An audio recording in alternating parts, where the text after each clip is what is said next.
Hello guys, স্বাগত Bengali home কিচেনে। আজ আমি শেখাবো নিরামিষ আলুর দম, একদম কষা করে, একদম ড্রাই, যেটা যে কোনো কচুরির সঙ্গে দারুণ লাগে। আমি এর আগেই আপলোড করেছি ছাতুর পুরি, তার সঙ্গেও কিন্তু এই কচুরিটা দারুণ যায়।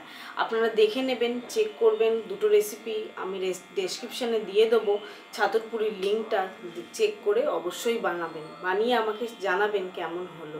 আর নিরামিষ আলুর দম এত টেস্টি হয়, না বানিয়ে আপনারা বুঝতেই পারবেন না। নিরামিষ আলুর দমের রেসিপিটা আগের আপলোড করেছি ছাতুর কচুরি, তার সঙ্গে যে ড্রাই শুকনো আলুর দমটা সার্ভ করেছি তার রেসিপিটা কি লাগছে চলুন দেখিয়ে দিই। আলু সেদ্ধ করা নিয়েছি, নুন নিয়েছি, টমেটো বাটা, সর্ষের তেল, হলুদ গুঁড়ো, ঝাল লঙ্কার গুঁড়ো, ড্রাই রেড চিলি মানে শুকনো লঙ্কা, তেজপাতা, হিং, জিরে গুঁড়ো, কাশ্মীরি রেড চিলি পাউডার, চিনি, অল্প একটুখানি চিনি দেবো, আদা বাটা, গোটা জিরে। আর এটা আমার হোমমেড গরম মশলা গুঁড়ো, এর লিঙ্কটা আমি ডেসক্রিপশান বক্সে দিয়ে দেবো। আর ধনেপাতা কুচি। গরম মশলাটাকে চাপা দিয়ে দিলাম যাতে গন্ধটা না উড়ে যায়। এবার আমি গ্যাস জেলে কড়াটা বসিয়েছি, কড়াটা তেল দিয়েছি 2 টেবিল স্পুন মতো। তেলটা গরম হওয়ার পর আমরা আলুগুলোকে হালকা লাল করে ভেজে নেব।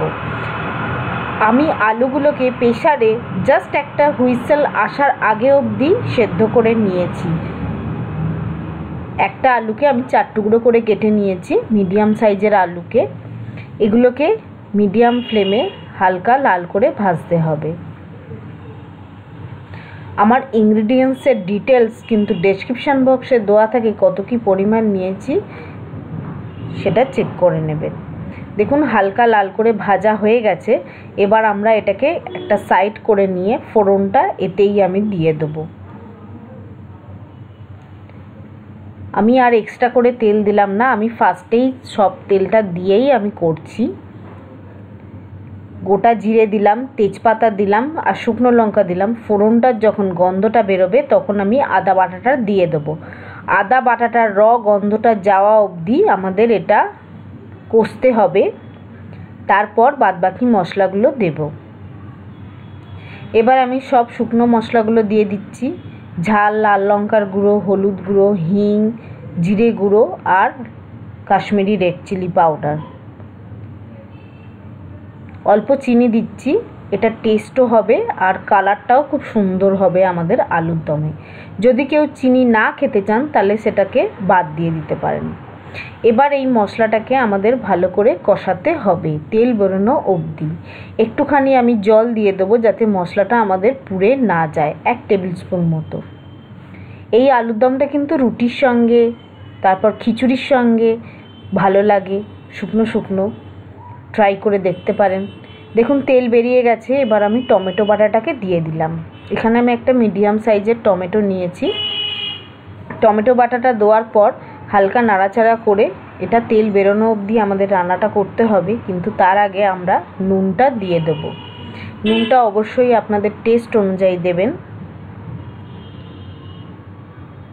এটা একটু মিডিয়াম ফ্লেমে কষলে ভালো হয়। দেখুন তেল ছেড়ে দিয়েছে আমাদের মশলা থেকে। এবার আমরা অল্প একটু জল দেবো।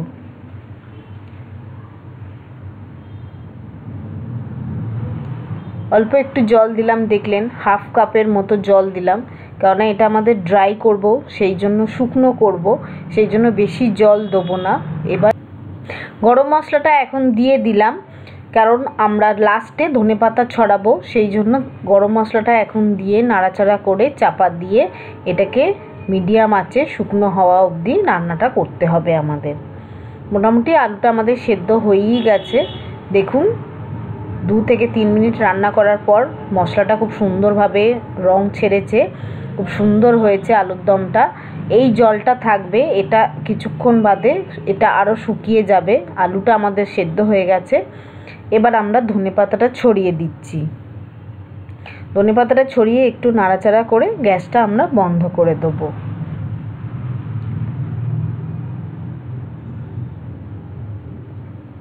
এইটা রেখে দিলে ঠান্ডা হলে কিন্তু আরও শুকিয়ে যাবে, তাই আর আমরা বেশি শুকোবো না। নাড়াচাড়া করার পর এবার আমি গ্যাসটা বন্ধ করে দিয়েছি, দিয়ে এবার চাপা দিয়ে কিছুক্ষণ বাদে আপনাদের পরিবেশন করে দেখাবো। এটা কিন্তু লুচির সঙ্গেও দারুণ লাগে। আমার লুচির রেসিপিটা কিন্তু আগেই আপলোড করা হয়ে গেছে, আপনারা চেক করবেন। আর আমার রেসিপি যদি ভালো লেগে থাকে তাহলে আমার চ্যানেল সাবস্ক্রাইব করতে ভুলবেন না, আরও অনেক ভালো ভালো ভিডিও আসছে। দেখুন 15 মিনিট বাদে কি সুন্দর ড্রাই হয়ে গেছে। আর আমার এই রেসিপিটা যদি ভালো লেগে থাকে তাহলে লাইক করুন, শেয়ার করুন, কমেন্টস করুন, কেমন হলো করে আমাকে জানাবেন অবশ্যই। এটা আমি ছাতুর কচুরির সঙ্গে সার্ভ করেছি, কিন্তু এটা কড়াইশুঁটির কচুরির সঙ্গে, লুচির সঙ্গে, রুটির সঙ্গে, পরোটার সঙ্গে সকালবেলা ব্রেকফাস্টে দারুণ লাগে। টাটা বন্ধুরা।